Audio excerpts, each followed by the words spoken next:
Aleluias. Louvado seja o nome de Jesus. Engrandecido seja o nosso Deus. Glórias, glórias, glórias. Louvado seja Deus.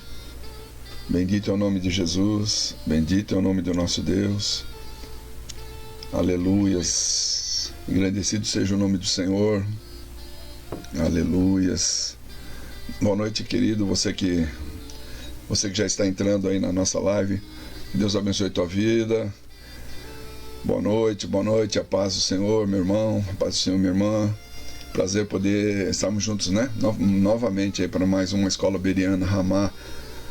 Vocês estão entrando aí, já vamos estar dando início já à nossa aula. Boa noite a todos, a paz do Senhor Jesus. Que Deus abençoe você, a sua casa, a sua família. Enquanto você vai entrando aí, meu querido, enquanto você está entrando aí na live, a paz a todos os irmãos aí que estão entrando, né? Eu peço que, se possível, irmão, vai compartilhando, né? Vai compartilhando essa live com mais pessoas, para que mais pessoas também possam ser visitadas, né?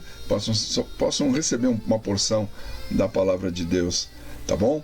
Vai compartilhando, a paz a todos. Olha, estou vendo aí os irmãos aí, irmã Karine, né? Que agora está lá na Bahia. Deus abençoe, minha irmã.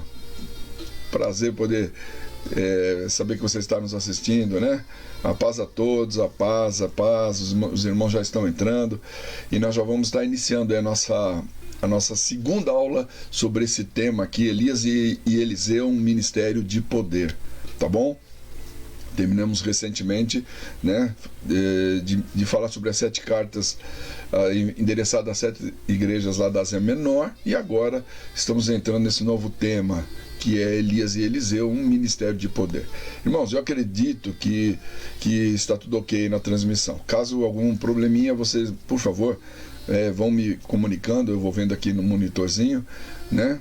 E se o som não estiver bom, qualquer coisa, ou o fundo não estiver bom, vocês vão me passando, por favor, tá bom? Então nós vamos começar orando, falando com Deus, enquanto mais alguns irmãos entram, e então nós vamos já começar a nossa ministração, tá bom? Vamos orar, vamos fazer uma oração, vamos falar com o nosso Pai Celeste, e em seguida você e eu vamos estudar um pouquinho mais da palavra de Deus, amém? Então convido você a orar comigo, tá bom, meu irmão? Pai querido, Pai amado, no nome de Jesus nós entramos diante da Tua presença.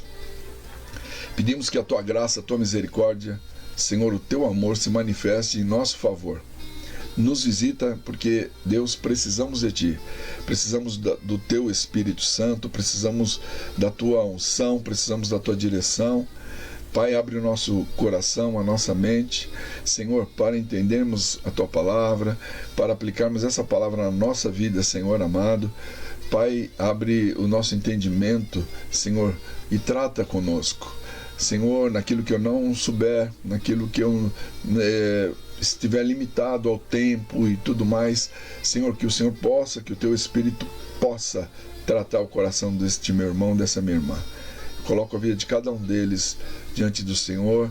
Já aproveito, Pai, e nós pedimos pela saúde de cada um deles, aqueles que estão enfermos. Meu Deus, vai visitando, estende a Tua mão, vai tocando com o Teu poder, com a Tua graça, Senhor, vai inundando. Pai, no nome de Jesus eu peço a Tua bênção e te louvo, Deus, no nome de Jesus. Aleluias, louvado seja o nosso Deus.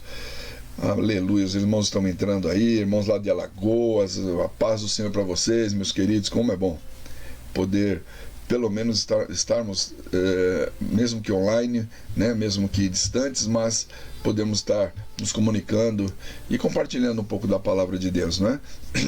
Espero que você seja abençoado. Querido, vamos entrar já na nossa matéria, então. Hoje nós vamos ainda, então, dar continuidade, segunda aula nossa, né?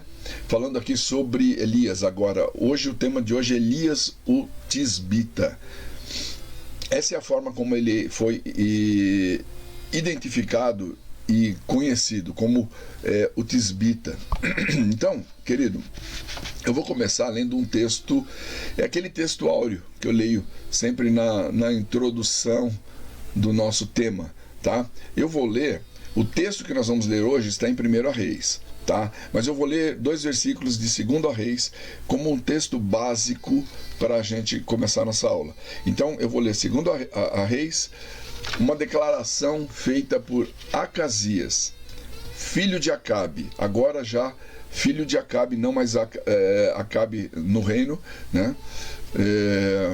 Que faz essa declaração. O texto que vamos estudar hoje ainda é com respeito ao reinado de Acabe, tá, irmãos? Mas eu peguei como esse texto áureo para dar introdução, né? O livro de 2 Reis, tá bom? No capítulo 1, quando o filho agora do rei Acabe, que está nessa ocasião já está reinando, e ele faz uma declaração a respeito de Elias. Então, olha o que diz 2 Reis, capítulo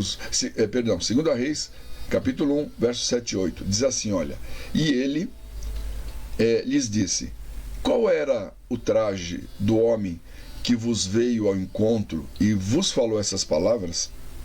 E ele lhes disse, e eles lhe disseram: Era um homem vestido de pelos e com os lombos cingidos de um cinto de couro. Então disse ele: É Elias o tisbita. Dessa forma, então, Elias se tornou conhecido entre os reis, entre o povo. Elias o tisbita.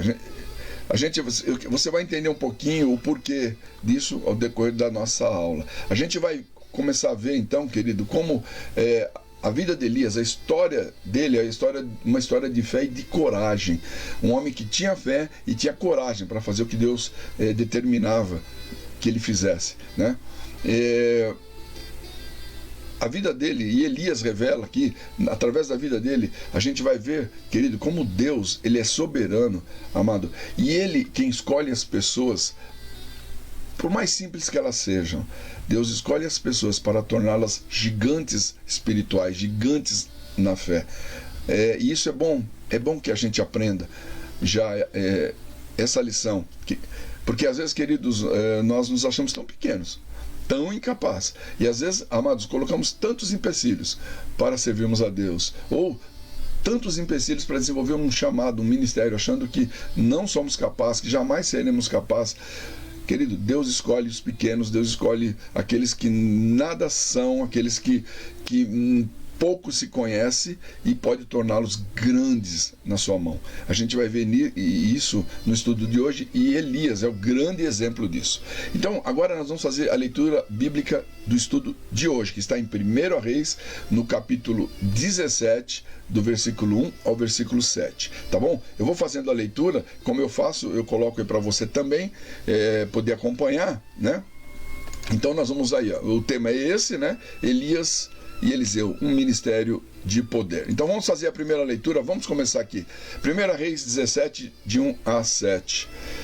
Diz assim então a palavra de Deus: Então Elias, o tisbita, dos moradores de Gileade, disse a Acabe: Vive o Senhor, Deus de Israel, perante cuja face estou, que nesses anos nem orvalho nem chuva haverá, senão segundo a minha palavra. Depois veio a ele a palavra do Senhor, dizendo: Vai-te daqui e vira-te para o oriente, e esconde-te junto ao ribeiro de Querite, que está diante do Jordão. E há de ser que beberás do ribeiro, e eu tenho ordenado aos corvos que ali te sustentem. Foi, pois, e fez conforme a palavra do Senhor, porque foi e habitou junto ao ribeiro de Querite, que está diante do Jordão. E os corvos traziam-lhe pão e carne pela manhã, como também pão e carne à noite. E bebia do ribeiro. E sucedeu que, passados dias, o ribeiro se secou, porque não tinha havido chuva na terra. Amém, queridos? Então está aí o texto que a gente leu nos contando essa história. Elias vai a Acabe e leva uma palavra profética a Acabe. Ele termina de entregar aquela palavra a Acabe, o Senhor fala para ele: agora você vai para tal lugar, fique lá, você vai ser alimentado eu vou mandar, né? As aves vão te alimentar, você vai beber do ribeiro e fica lá. Então Elias vai e faz o que ele Deus havia determinado a ele.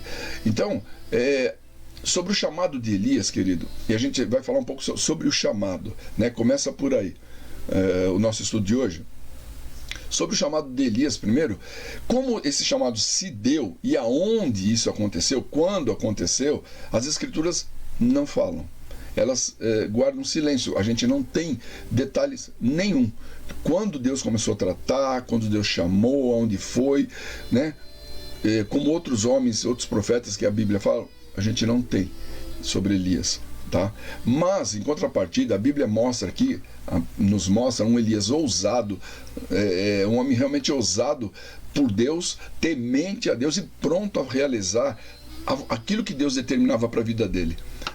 Pronto para fazer aquilo que Deus determinava, ele ia e fazia, né? Quer dizer, isso fruto o quê? De uma vocação realmente divina na vida de Elias, né? Elias tinha um verdadeiro chamado, e esse verdadeiro chamado, o chamado que vem de Deus, querido, primeiro, ele nasce no nosso coração. O chamado, quando Deus chama uma pessoa, esse chamado, ele nasce no coração e começa a arder como uma chama aí dentro do nosso coração. Começa por aí. Como se dá, né, esse chamado na minha vida, na vida de Elias, na tua vida, meu irmão? Começa dessa forma. Mas isso vai crescendo, esse chamado vai crescendo e ele vai envolvendo toda a tua alma, né? E esse chamado na nossa vida, querido, ele vai florescendo de forma que ele se torna público. Quer dizer, a nossa família começa a perceber isso, se é uma família cristã, ou às vezes até não sendo, percebe uma vocação ali sua, né? A igreja local também começa a perceber isso, né? Esse chamado é interessante, ele vai inundando a nossa alma, é como uma sementinha. Tá, meu irmão? Como uma pequena semente que vai crescendo. Com o tempo, a igreja começa a reconhecer isso, a liderança da igreja começa a reconhecer isso, a confirmar isso, e Deus começa a usar a pessoa. Você está me entendendo, querido? Como a coisa funciona? Olha, presta atenção, meu amado, isso é para a gente ir aprendendo. Alguém que diz que tem um chamado de Deus, amado, mas ele não exerce fielmente esse seu chamado, né, na sua própria igreja, né, ele não se submete às autoridades da igreja, à liderança da igreja que estão sobre essa pessoa, né, como essa pessoa acha que Deus poderá usá-la, se na verdade ela está quebrando, na verdade arrebentando princípios espirituais, né? Presta atenção. Eu não sei se você prestou atenção na sequência que eu coloquei para você aí, com relação ao chamado. Que isso é importante, sabe, irmão? Porque você que está me ouvindo tem um chamado e talvez já exerce o seu chamado. Talvez você terá um chamado ainda, ou outros chamados. Talvez você exerce algo, mas Deus tem mais coisas para a tua vida. E talvez você não tenha nenhum chamado ainda, mas Deus vai chamá-lo e vai prepará-lo para o chamado. Então, a sequência que eu coloquei, não sei se você prestou atenção, eu disse que primeiro o chamado inunda a alma, né, e inflama o nosso coração. Então veja bem, querido, um chamado não vem apenas de um momento de emoção que logo passa.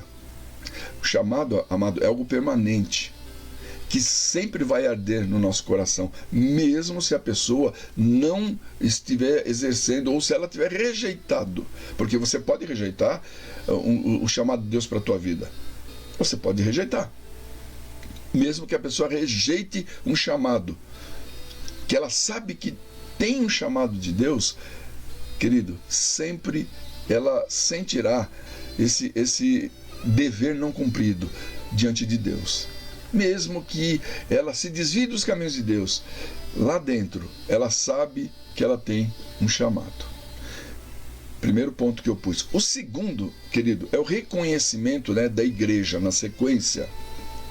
Então, querido, olha, há necessidade de se exercer o seu ministério, o seu chamado com zelo, com amor, com fidelidade, começando onde? Pela casa espiritual, que é a sua igreja. O primeiro lugar que você exercita E o seu chamado, querido, por Deus, o seu ministério, a sua vocação, é na sua igreja. Começa por aí. Esse é o primeiro lugar de você exercer o seu chamado. Seja ele qual for, um pastorado, mestre, um trabalho como um obreiro, né?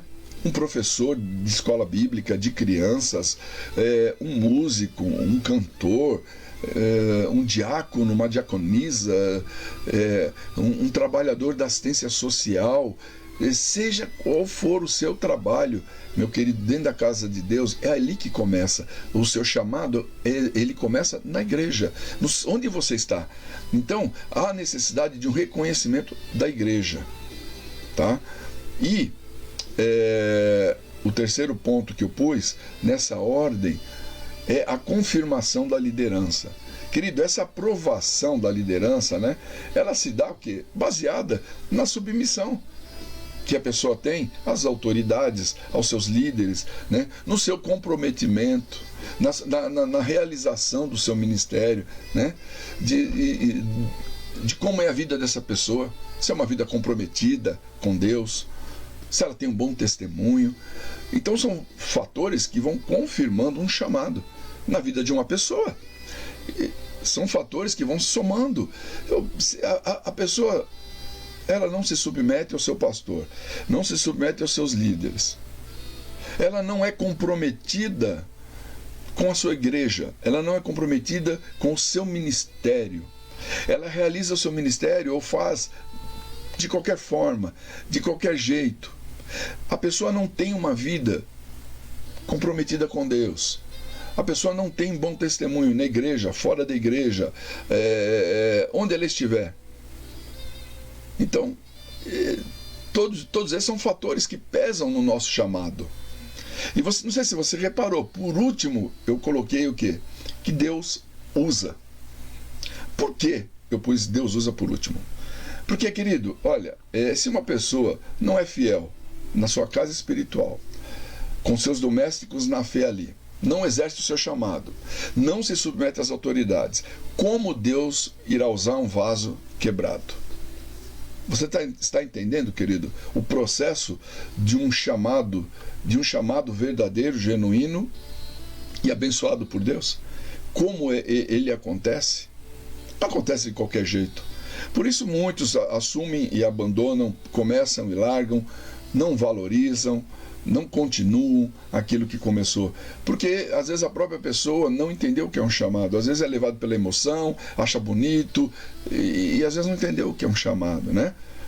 Olha, se uma pessoa que não contribui para a edificação do corpo de Cristo, onde ela está, né?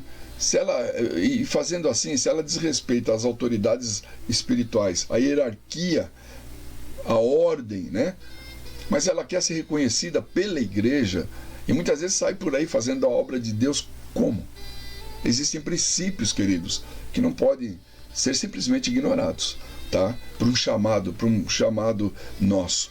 A gente vê aqui, e a gente vai estar vendo isso na vida de Elias, a seriedade que foi na vida de Elias, querido. Mas olha, se você crê que tem um chamado, meu querido, e você quer ser um instrumento de Deus, então não se esqueça e põe em prática esses princípios que eu acabei de citar para você aí. Coloque em prática. Primeiro, precisamos aprender a ser discípulos, entende? Josué, por exemplo, um homem que Deus usou, né? Temos aí a história dele. Ele caminhou primeiro fielmente com Moisés, ele andou lado a lado, ele foi fiel, ele obedeceu, caminhou com Moisés, né? Para que ele pudesse depois se tornar quem ele se tornou. Nós vemos Eliseu, o sucessor de Elias, um homem que teve uma unção dobrada da de Elias sobre a sua vida. Olha que coisa tremenda, meu irmão, uma unção dobrada Eliseu teve, mas ele precisou o quê? Fielmente andar lado a lado com Elias, se ele desejava realmente cumprir esse chamado, né, e receber a unção. Até mesmo foi dito a ele que ele só receberia isso se ele visse o momento em que Elias fosse arrebatado. Quer dizer, ele tinha que estar ali, junto todos os instantes com o seu discipulador. Então, querido, os discípulos de Jesus andaram com Jesus, deixaram tudo para andar com Jesus, né? A gente vê Timóteo, um homem de Deus que também marcou a história aí no Novo Testamento, ele andou fielmente com Paulo, né? Então, um chamado exige de nós algumas coisas. Então você que está me ouvindo aí, meu querido, e crê que tem um chamado de Deus para a tua vida, qual é esse chamado? O que Deus tem para você? Então começa a se preparar para ele, né? Começa a andar aí dentro daquilo que Deus tem para você. Amém? Então a gente está falando um pouquinho sobre o chamado. Então, dentro do que a gente está falando, querido, a palavra-chave aí do estudo de hoje, dentro disso que a gente já está falando, é a vocação, né? O chamado, a vocação, a escolha, o chamamento, né? De uma pessoa. A gente vai estudar isso aí com mais detalhes, né? Dentro da história da Bíblia, né? E Elias, né? Nas páginas aqui da Escritura, ele é um grande exemplo disso, né? Elias, é engraçado que ele aparece aqui, eu estou fazendo aquela relação que te falei, que não precisa, a pessoa, por mais simples e humilde que seja, pode ter um chamado poderoso e Deus usar grandemente. Elias é esse exemplo. Ele aparece do nada, como eu já disse no princípio, né? Do nada, a Bíblia não fala nada sobre a sua identidade, não fala sobre os seus pais, não fala sobre a sua parentela, a sua família, nada. Diz apenas que ele era tisbita dos moradores de Gileade. Era ali, Tisbe era uma cidadezinha, um vilarejo ali nas cercanias de Gileade. É apenas isso que a Bíblia fala. Aparentemente é tão pouco, né? Tão pouca declaração para um homem que vai ocupar um espaço tão grande na história bíblica que daí para frente. Mas esse homem, querido, tão enigmático, porque ele aparece assim do nada, mas Deus o chamou, ele se torna aqui responsável por fatos muito impactantes e importantes, queridos, na igreja profética, na história profética de Israel, que a gente vai ver. Por quê? Isso acontece num período, né? E Elias é chamado por Deus e começa a denunciar os desmandos aqui do governo de Israel. Lembra que eu falei do reino dividido, o reino do sul, o reino do norte, que o reino do sul ainda, os reis mantiveram um temor a Deus, adoração ao Senhor, mas no reino do norte descambaram e a apostasia, né, entrou de uma forma violenta no meio de Israel, né? Nós tivemos aqui alguma falhinha, voltamos aí, né? Vamos ver se isso não acontece de novo. Então, a gente viu que, voltando aqui, que o reino então do norte, ele descamba, né? Realmente ele cai, a adoração, o serviço ao Senhor, né? O paganismo entrou com força, o culto ao Senhor foi morrendo, então surge Elias. Elias aqui então denunciando isso e desafiando aqueles profetas, falsos profetas, que foram introduzidos no meio de Israel. E Elias vem ali com poder, com autoridade, e começa então a confrontar o rei, confrontar os reis, não foi só um, e sobre tudo o que ele estava fazendo. Então, sobre essa identidade aqui de Elias, querido, né? Sobre como eu já disse, a sua terra, o local de onde ele vem, a sua gente, né? A única declaração que a gente tem aqui é essa, né, que a gente encontra logo no primeiro versículo do capítulo 17, que diz assim, olha, então Elias, o tisbita, dos moradores de Gileade. Então, apenas dizendo isso, sem mais detalhes, as escrituras já colocam aí Elias no cenário bíblico aqui como e olha, e ele foi o primeiro, ele deu início aqui, querido, a um grande movimento profético. Elias, então, de uma cidadezinha tão pequena aqui, né? Ele é citado aqui como o tisbita, né, Elias, e assim ele é apresentado como a nós, como o profeta que Deus então chama aqui, né? na verdade, Elias, essa cidade era tão pequena, querido, era uma cidadezinha tão insignificante que ela se tornou conhecida por causa de Elias. Elias, o Tisbita, né? Porque era uma cidade que ninguém conhecia, mas passaram a conhecer por causa de Elias, né? Ele foi tão importante, a história de Elias foi tão importante que tornou a sua cidade conhecida, né? Uma coisa interessante que a gente pode parar para pensar, né? Será, querido, que a minha história, a tua história, será que a gente pode deixar uma história aqui de testemunho para aqueles que estão vindo atrás de nós? Elias foi esse cara, essa pessoa. Ninguém conhecia.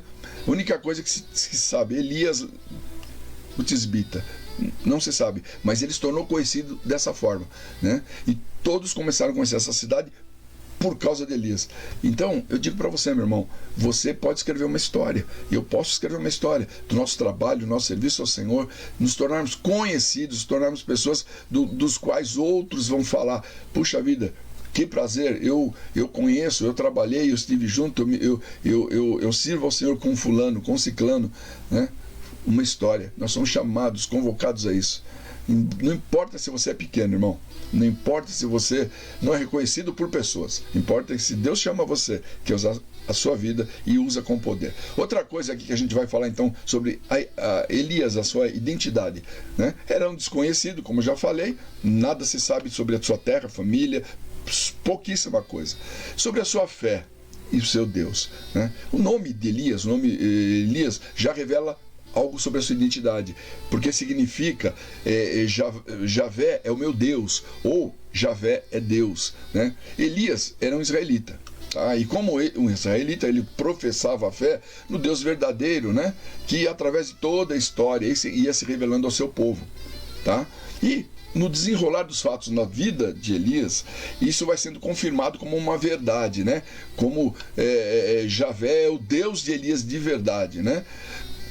Inclusive, quando Elias ora, olha que interessante, eu vou pôr o versículo para você ler. Quando Elias ora, quando ele está enfrentando os profetas de Baal, ele mesmo também declara isso, o Deus dele, quem era o Deus dele, a quem ele pertencia, né? Olha só aqui, eu vou pôr para você rapidamente, a gente vai fazer a leiturinha aqui, ó. Essa referência aí, ó. Ó Senhor, essa é a oração que ele está fazendo no momento em que ele está enfrentando os profetas de Baal. Tá bom, meu querido?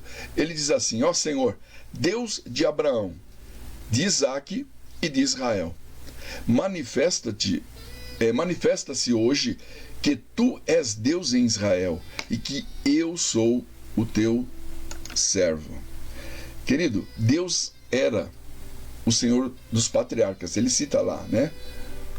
Como ele citou ali, ó, Deus de Abraão, Deus de Isaque, Deus de Israel. Deus era o Deus dos patriarcas de Israel, era o Deus da nação de Israel. E Elias era um servo dele. Deus era o Senhor de Abraão, que foi um dos maiores personagens da história aqui bíblica, mas Elias, querido, era consciente de que ele também era servo de Deus. Aliás, meu querido irmão, veja bem, assim como Elias, nós também devemos saber, ter consciência bem clara, né? Quem é o nosso Deus, entende? Para que, meu querido, a gente possa ter uma fé viva, não uma fé que vacila. Elias sabia quem era o seu Deus. Olha, é o Deus de Abraão, o Deus de Jacó, o Deus de Isaque, o Deus de Israel. Esse é o meu Deus. Ele tinha isso bem claro dentro dele. Eu e você precisamos também entender que o Deus de Abraão, Isaque, Jacó, de Israel, o Deus de Elias é o meu Deus. Entende? Para que eu tenha uma fé forte dentro do meu coração e saiba quem é o Deus que eu tenho servido, né? Você que, né, está me assistindo, você tem essa consciência de quem é o teu Deus? Agora, nesse instante, né? Você tem consciência de que o teu Deus, irmão, ele é o mesmo hoje, né? Isso é, como ele fez lá no passado, ele continua operando hoje. Deus continua falando conosco, como ele falou no passado, como ele falou com esses homens. Você crê, meu irmão, que Deus continua nos amando, como amou lá atrás, né? Ele continua nos amando, orientando. Você crê que Deus pode orientar você, meu irmão, na sua vida, te trazer orientações? Deus também faz. Deus também pode nos corrigir, né, quando necessário. Deus nos incentiva quando precisamos. Deus cobra-nos, né, cobra o nosso empenho, né? Deus, irmãos, como fez no passado, Ele continua levantando homens e mulheres com um coração que está disposto a servi-lo nos nossos dias e capacita-os ao serviço. É o mesmo Deus. É o Deus de Abraão, Isaac e Jacó. É o Deus de Elias. É o meu Deus. É o mesmo, querido. E Elias tinha isso bem claro no seu coração. Quando ele faz a oração que lemos agora, diante dos profetas de Baal ali, né? Todo aquele povo, a nação de Israel, o rei, Acabe, Jezabel, ele fala sobre isso. Tu és o meu Deus, o Deus a quem eu sirvo. É o mesmo Deus, né? Então, querido, você tem consciência de que a obra que Jesus realizou lá atrás, né, e ela está nos alcançando e beneficiando nos nossos dias ainda hoje? Você crê nisso? Tudo aquilo que Jesus fez, querido, é para mim, é para você que me ouve, viu, meu irmão? Vocês que estão na live, ministrando e tudo mais, você sabe disso? Você tem noção disso? O livro de Hebreus diz assim, ó, Hebreus 13:8. Jesus Cristo é o mesmo ontem, hoje e eternamente. Amém? Então, o Senhor é o mesmo. O Senhor que nos salva. Amém? Então, Elias tinha essa consciência. E ele, na sua oração, ele declara isso. Deixa bem claro. Ele sabe quem é o seu Deus. Amém? Vamos falar mais um pouquinho, então, sobre o ministério profético de Elias. Irmão, espero que você esteja conseguindo aí acompanhar o raciocínio do pastor, né? Essa é uma escola bíblica, não é um curso teológico, né, onde você gasta muito mais tempo e se aprofunda muito mais nos assuntos, mas espero que você esteja sendo edificado, tá ok? Vamos falar um pouquinho sobre o ministério de Elias. Opa, deu uma tela, de novo aqui uma falhinha na nossa tela, espero que voltou, né? Então tá bom, vamos falar aqui sobre o ministério profético de Elias, tá ok? Sua vocação, sua chamada. A vocação e a chamada de Elias, querido, eles foram divinos, foram de Deus, da mesma forma que a vocação dos demais profetas que a Bíblia fala, tá? E esse fato fica bem claro, né, quando nós vemos aqui o profeta Elias colocar aqui Deus como a fonte que está atrás ali das suas palavras proféticas. Quer dizer, Elias deixa bem claro, e ele declara isso, e eu vou ler para você, quando ele deixa bem claro que Deus é a fonte, é aquele que o ordenou, é aquele que tem falado com ele, entende? Não há engano nisso. Ele diz ali no livro de 1 Reis, capítulo 17, no versículo 1, olha o que o próprio Elias ele declara. Ele diz assim, olha, vive o Senhor, Deus de Israel, perante cuja face eu estou. Então, Elias mesmo declara, né, que ele andava diante do Senhor e o Senhor falava com ele. O Senhor era a fonte da sua inspiração e das palavras proféticas que ele trazia, né? Em outra passagem, querido, da Bíblia, Elias, ele diz aqui que suas ações, elas obedeciam diretamente o que Deus havia determinado. Olha que interessante. Então Elias nos declara, olha, o que eu estou fazendo é aquilo que o Senhor ordenou. Ele declara isso. Eu vou pôr aqui mais uma referência para você ler. Vamos ler juntos, né? De 1 Reis 18, capítulo 18, versículo 36. Olha o que ele diz aí, olha. Vou colocar para você. Vamos aqui, ó. Ele diz assim o texto. Sucedeu, pois, que, sendo já a hora de se oferecer o sacrifício da tarde, o profeta Elias se chegou e disse: Ó Senhor, Deus de Abraão, de Isaque e de Israel, seja manifestado hoje que tu és Deus em Israel, e que eu sou teu servo, e que conforme a tua palavra tenho feito todas estas coisas. Prestou atenção nas palavras de Elias? Ele, na sua oração, ele diz, Senhor, que seja manifesto aqui a todo Israel, né, que eu sou teu servo e que o que eu estou fazendo é de acordo com a tua vontade. Querido, somente um profeta, alguém chamado diretamente por Deus e consciente poderia falar dessa forma, né? De uma forma geral, querido, todo cristão foi chamado para a salvação. Todos nós somos chamados, porém, amados, alguns cristãos, algumas pessoas, elas são chamadas para tarefas especiais, diferentes, né? E é a nossa vocação, querido, que vai nos habilitando para a obra de Deus. É a nossa vocação, é a nossa chamada, porque às vezes a pessoa pode dizer, mas eu não sou capaz, eu não tenho condição. Mas, querido, a vocação que Deus te dá, a sua chamada, quando você entende isso e começa a se colocar na mão de Deus, isso vai habilitando, Deus vai capacitando você para servi-lo. Então, agora, olha, presta atenção, irmão, numa coisa que eu quero te falar. Precisamos pedir a Deus discernimento para qual é o nosso real chamado, qual é a nossa real vocação. Por quê, irmão? Porque, às vezes, e isso acontece muitas vezes, não é pouca não, nós relutamos. Às vezes um irmão, uma irmã, uma pessoa, ela reluta em fazer algo na igreja, na obra do Senhor. Ela quer fazer algo, né, que não é o seu chamado, mas ela quer fazer, ela crê que é. Ela não está entendendo, e às vezes não é o seu chamado. A pessoa fica frustrada e às vezes não quer mais depois servir ao Senhor, desenvolver mais nada ou se envolver na obra de Deus. Por quê? Porque ela ficou frustrada com o que fez, com o que tentou, a coisa não funcionou, não deu certo, o ministério não fluiu. Querido, às vezes você está onde não é a sua posição, às vezes você não teve um discernimento, né? Não tem problema, isso pode acontecer conosco. Se você já passou por isso, irmão, não desanima. Não abandona, não desiste, entende? Não desiste de servir a Deus, não. Ora, busque a Deus, né? Para que Ele realmente mostre a você, revele a você, né? Onde Ele te quer, onde você vai se sentir bem, qual é o teu chamado, né? Onde Ele vai te usar. E aí você vai perceber, irmão, que à medida que isso for acontecendo, o teu coração vai começar a se alegrar naquilo que você estiver fazendo. Entende?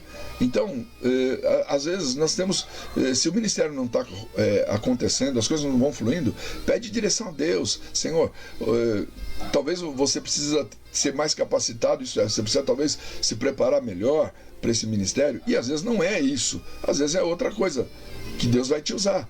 Então vai orando e pedindo direção ao Senhor, tá? Então outra coisa que a gente vai falar aqui sobre o ministério profético de Elias. Então a primeira coisa que a gente já falou aqui, né, é a vocação, sobre vocação e chamada, né? Sobre a natureza do ministério dele, né? A natureza divina, né, e portanto sobrenatural do ministério profético aqui de Elias, ela foi atestada, confirmada pela inspiração e pela autoridade que acompanhava o profeta. A história, irmãos, do profeta Elias é uma história de milagres, se a gente ver as coisas que ele realizava, né?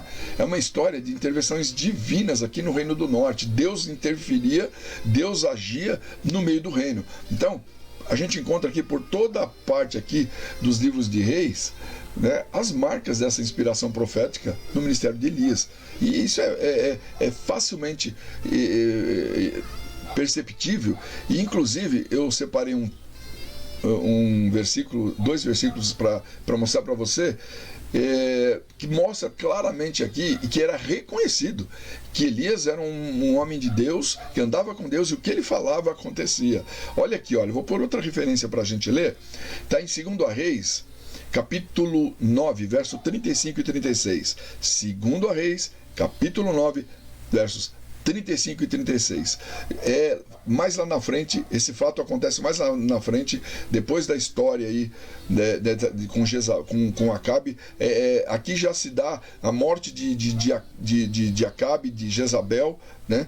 Mas olha a declaração que um segundo rei aqui, um próximo rei que assume o reino aqui do reino de Israel, ele declara. Olha aqui, eu vou pôr para você, vamos ler aqui o que ele fala com relação à pessoa de Elias, né? Ao profeta Elias. Olha aqui, ó, eu vou pôr aqui, e diz assim, olha: foram, pois, para a sepultar Jezabel. Jezabel havia morrido, conforme Elias havia profetizado, porque ela trouxe tanto mal para Israel, e ele havia profetizado algumas coisas sobre a sua morte, como a morte também de Acabe, sobre a sua morte, como se daria e o que aconteceria, né? Então, e o que acontece? Quando ela morreu, o rei Jeú, que agora está, que assumiu e comandou essa ação, que inclusive a morte dela, né? Ele ordenou que fossem sepultar ela. Aí diz então o verso 35 que estamos lendo: foram, pois, para a sepultar, porém não acharam dela senão a caveira, os ossos, né? Os pés e as palmas das mãos.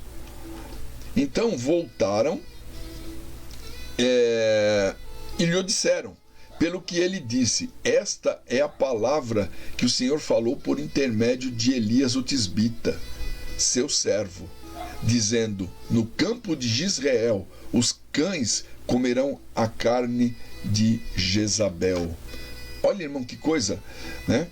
Quando isso se deu, quando isso aconteceu, a profecia aconteceu, o rei Jeú declarou: aconteceu que Elias, o tisbita, lembra que eu falei que ele ficou conhecido, a cidade ficou conhecida por causa de Elias, né? Elias, o tisbita, né? Ele falou que ela morreria e os cães iriam comer a carne dela. Então, o que ele falou se cumpriu. Assim como Elias predisse, aconteceu. Quer dizer, Elias, irmãos, ele possuía tanto a inspiração, quer dizer, era Deus quem tratava com ele, como ele tinha autoridade espiritual. Queridos, eu vou falar uma coisa para você aqui agora. Muitas pessoas, quantas pessoas têm sofrido com essa questão de profetas e de profecias? Quantos erros, irmãos, a gente tem visto no nosso meio, no meio cristão, né? Quantas palavras são lançadas como vindas da parte de Deus, querido, sendo que Deus jamais falou aquilo.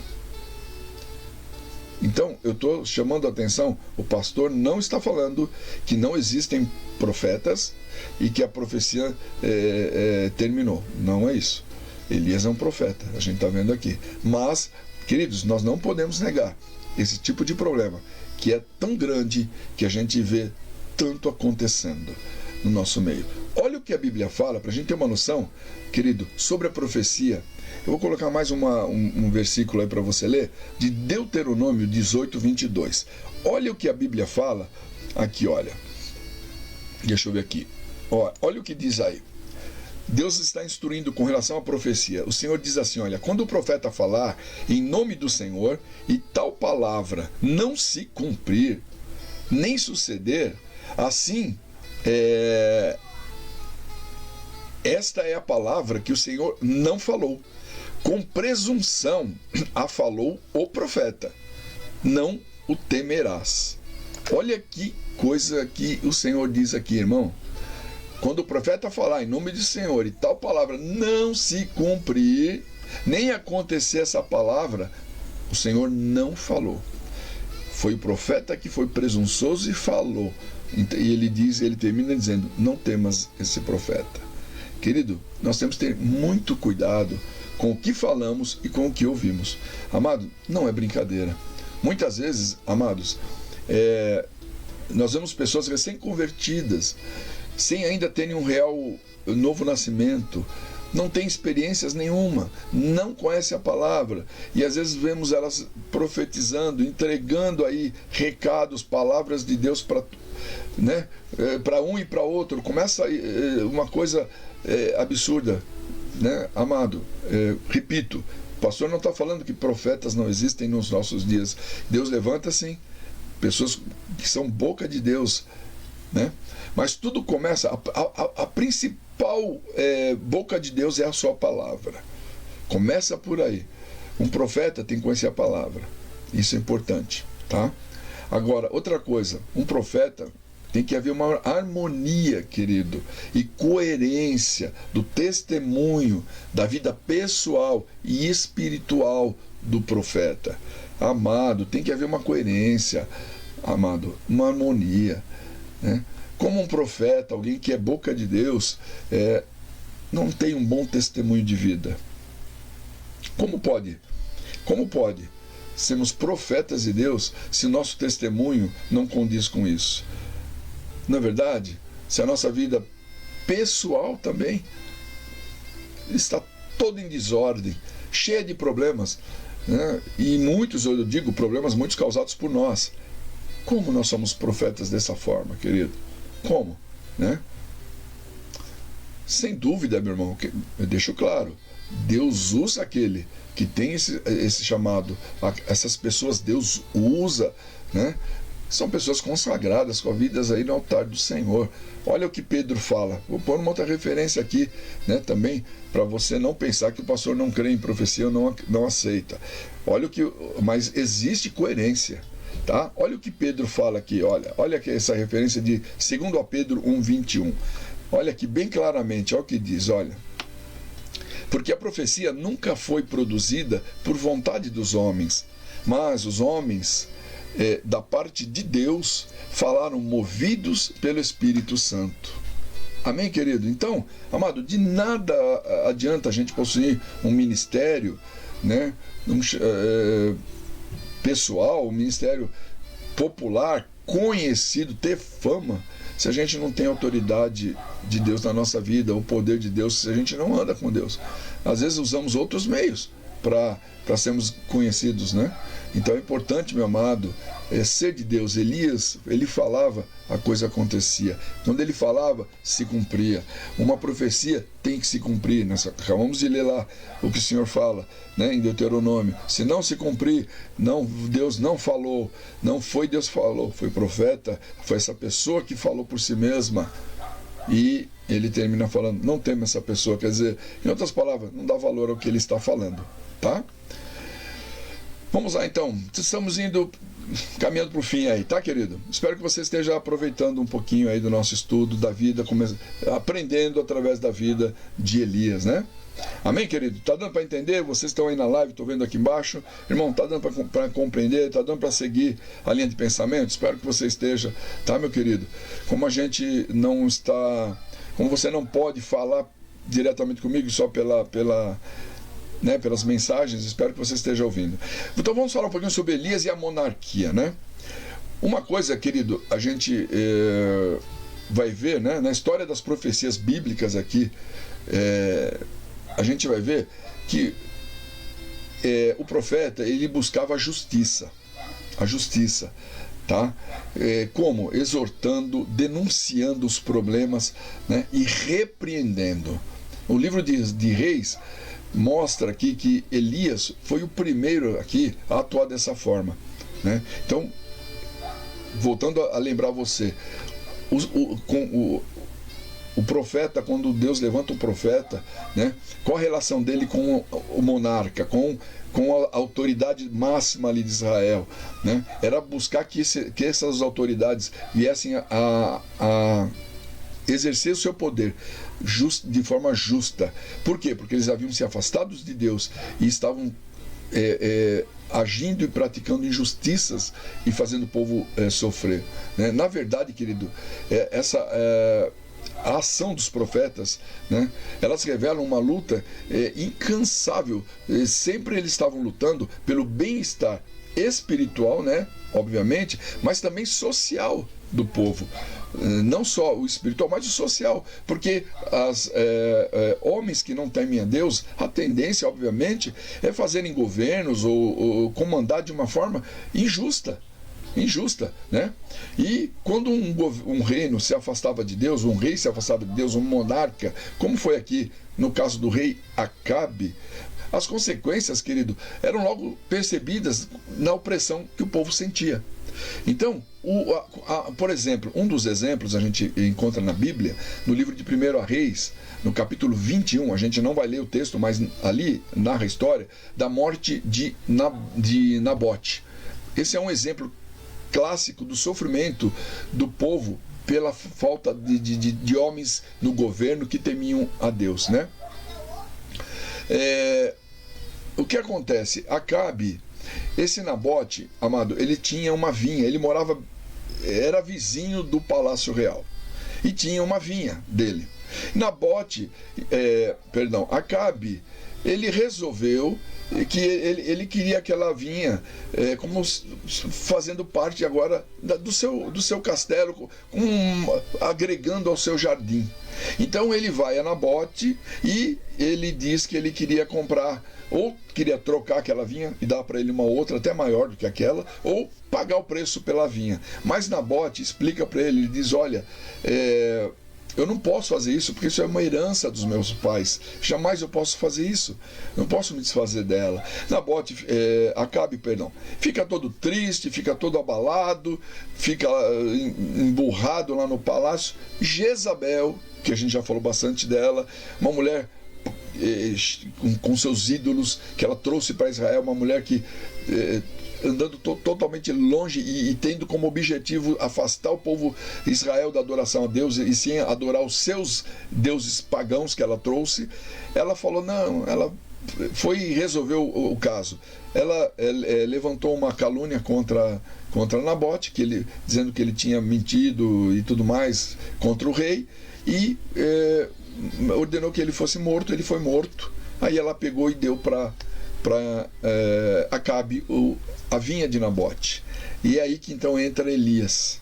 Então aí entra Elias, logo que Acabe assume aquela vinha para si, Elias vem e o repreende severamente, né? Então, veja bem, Acabe, por estar distante de Deus, ele cometia, né, injustiças aqui contra o seu próprio povo.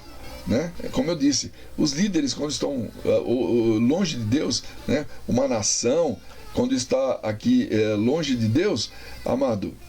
Sobre a restauração do culto, então, querido, a gente já falou, a gente já tinha citado que os reis, eles tanto eram guias políticos como eram guias espirituais, né? Eu falei, então quando um rei não agia corretamente, né, todo o povo e os seus súditos sofriam, né? E com relação a isso, eles padeciam por causa disso. Então a religião, ela refletia, querido, de forma direta a ação dos reis no meio do povo hebreu, né? Então nos dias de Elias, do profeta Elias, as ações de Acabe e da mulher dele sofreram uma oposição pesada de Elias, né, com relação ao modo que eles estavam conduzindo, porque eles na verdade estavam acabando com o verdadeiro culto ao Senhor e através de Jezabel entrando com o culto, a adoração, né, a esse Deus pagão, aos deuses pagãos que Jezabel havia trazido. No livro de 1 Reis, capítulo 19, verso 10, diz o seguinte, Elias está falando, confirmando isso, né? Elias diz assim, olha, 1 Reis, verso 19, capítulo 19, verso 10, diz assim, olha, respondeu ele: tenho sido muito zeloso pelo Senhor, Deus dos exércitos, porque os filhos de Israel deixaram o teu pacto, derrubaram os teus altares e mataram os teus profetas à espada. E somente eu fiquei e busco a minha vida. Então, amados, quando Elias está aqui falando com Deus, orando a Deus, ele confirma isso, né? Que os altares de adoração a Deus haviam sido tirados, né? O altar do Senhor havia sido arrancado e no lugar puseram altares para adorar os deuses pagãos que haviam vindo, que o rei de Israel, os reis que foram antes de Acabe, e a coisa piora com Acabe, né, haviam introduzido Israel. Então Deus levanta Elias, né, para restaurar aquilo que havia sido desfeito, tá bom? E então, para a gente concluir, eu vou entrar no último trechinho aqui para a gente concluir. Primeiro, querido, as Escrituras, todo o Antigo Testamento, todo ele não, né? Lógico, o livro de Reis e parte do livro de Crônicas, 1º e 2º Reis você encontra, e no livro de Crônicas cita Elias. Então, fala de Elias, os seus feitos, os seus atos, estão todos ali. No Novo Testamento também Elias é citado. É interessante, né? A marca que Elias trouxe para Israel. No Novo Testamento ele é citado. Jesus ele cita, Jesus até identifica que João Batista, né, o Batista, era aquele que viria no espírito e no poder de Elias. Olha que interessante, né?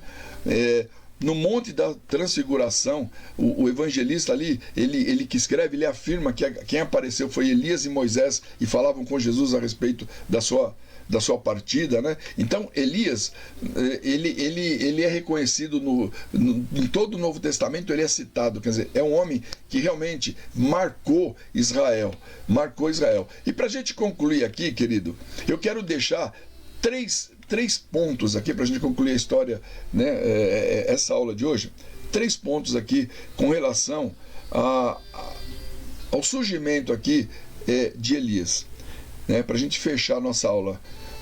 Primeiro deles, o primeiro ponto que eu trouxe é que diz o seguinte, que apesar da origem humilde de Elias, né, um homem humilde, era um homem que ele estava diante de Deus. Eu já falei que a Bíblia não fala nada sobre a família, não fala coisa alguma sobre a família, geração, alinhar, assim, detalhes de Elias, nada. Se era uma família pobre, uma família rica, mas o próprio rei Acabe sabia que Elias era um homem que estava diante de Deus. Então, primeiro ponto, né, de 3 que eu quero deixar para você, apesar de uma origem humilde, era um homem que estava diante de Deus. O segundo ponto, querido, é que Elias, ele tinha uma mensagem clara, uma mensagem objetiva. Elias, meu irmão, não era um homem de meias palavras, não é um homem que rodeava, ele ia direto ao assunto, ele é direto. Inclusive, quando ele confronta Acabe, querido, Acabe, ele acreditava que Baal, e ele era tido, né, como o Deus da plantação, o Deus da fertilidade, que dava a lavoura, que produzia. Ele cria dessa forma. Então Elias vai direto a Acabe, direto no ponto, e diz: não vai chover durante 3 anos, segundo a minha palavra, né? Deus estava fazendo isso o quê? Para mostrar para o povo que o Deus que tudo criou, o Deus que supria o seu povo, era ele. Por quê? Porque Acabe, ele achava que ele estava achando que ele dependia de Baal e não de Deus. Baal era aquele que iria suprir, aquele que ia dar a lavoura, alimentar o povo. Ele era o Deus da fertilidade. Então Deus levanta o profeta e ele vai direto ali. Quer dizer, Elias tem uma palavra direta, e é direta, não tem conversa, é assim e pronto, né? Não vai chover, e Baal não vai fazer chover e produzir nada. E por último, né, e para a gente concluir, meu querido, Elias tinha uma atitude obediente diante de Deus. Presta atenção numa coisa, querido. Eu li para você que após Elias ter falado com Acabe, deu o recado para Acabe, Deus dá uma ordem para Elias. Elias, você vai e se dirige, vai lá pro deserto, você vai, na verdade, pro ribeiro de Querite, vai ficar lá, corvos vão te alimentar, né? Você vai ficar lá e vai beber da água do ribeiro e vai ficar naquele lugar, né? E Elias obedece. Elias se retira e vai para lá, onde Deus manda, né? Então, querido, primeiro, Deus espera de nós, seus servos, irmãos, obediência. O Senhor espera que a gente seja obediente em todos os momentos. Querite ali, onde Deus manda Elias ir, querido, para aquele lugar, aquilo se torna aqui um lugar de anonimato na vida de Elias. Elias, após trazer, porque Elias, querido, quando ele confronta, quando ele confronta o rei Acabe, o nome dele correu por todo Israel. Ele confrontou o rei, desafiou, né? E o rei fez aquilo que fez. Todos se assustaram, né? Com ele confrontando o rei. Como pode esse homem fazer isso, né? Desafiar o rei. Então agora Deus dá uma ordem, ele vai embora e ele fica ali quieto, isolado, sozinho, no anonimato, né? O que acontece, querido?